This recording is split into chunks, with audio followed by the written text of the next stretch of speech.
главное впечатление, которое у меня возникло, называется дежавю. У меня полное ощущение, что я все это, так сказать, уже слышал на первом процессе. Ровно все тоже,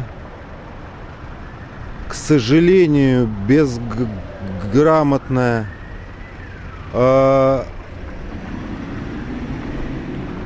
История про перевешивание активов. Только совершенно непонятно, почему в первый раз это квалифицировалось как уклонение от налогов, а теперь это же самое квалифицируется как хищение и легализация.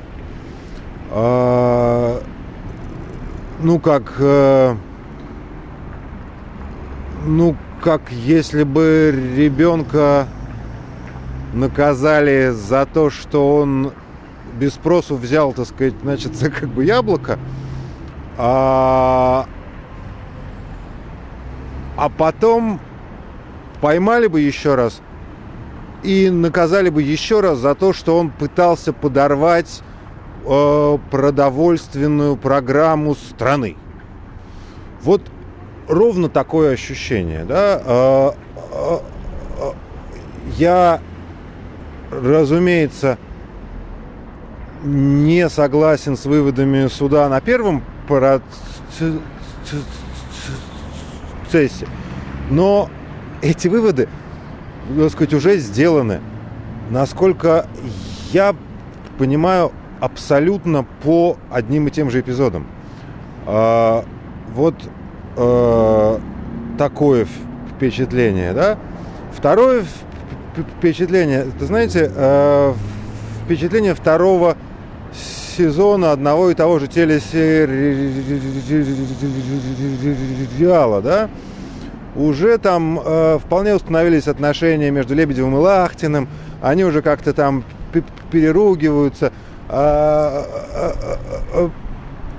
как-то, все давным-давно всех знают, да, и вот эта вот бесконечная мыльная опера разыгрывается. Только мы забываем, что речь идет, немножко о свободе людей, об их семьях и так далее. И если можно беспристрастно следить за вторым сезоном телесериала и говорить, это все уже было, то тут весь и ужас в том, что это все уже было, и это продолжается, и это, судя по всему, так сказать, имеет продолжаться и впредь. Понимаете, в чем сложность? Сложность заключается в том, что, вот опять же в том, о чем я говорил, да, в том, что я не вижу отличий первого процесса от второго процесса, да. Это одно и то же, только срока больше. И вменяемые обвинения значительно более тяжелые. То есть людей второй раз обвиняют за одно и то же,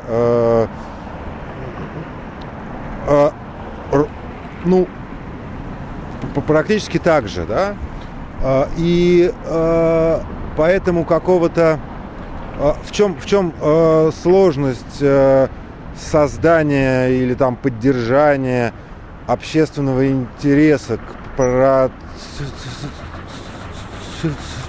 В том, что драматургически, да, книга или фильм — это же драматургическое произведение, да? Драматургически ничего нового не происходит. Да? Мы вчера посмотрели «Ромео и Джульетту» в театре, да? Где речь шла про юношу и девушку из враждующих семейств в городе Вероне, которые полюбили друг друга, и вражда их семейств привела их обоих к смерти. А вот сегодня давайте посмотрим про юношу и девушку из враждующих семейств в городе Мантуе. Ну, ровно то же самое, и очень трудно продолжать про это разговор.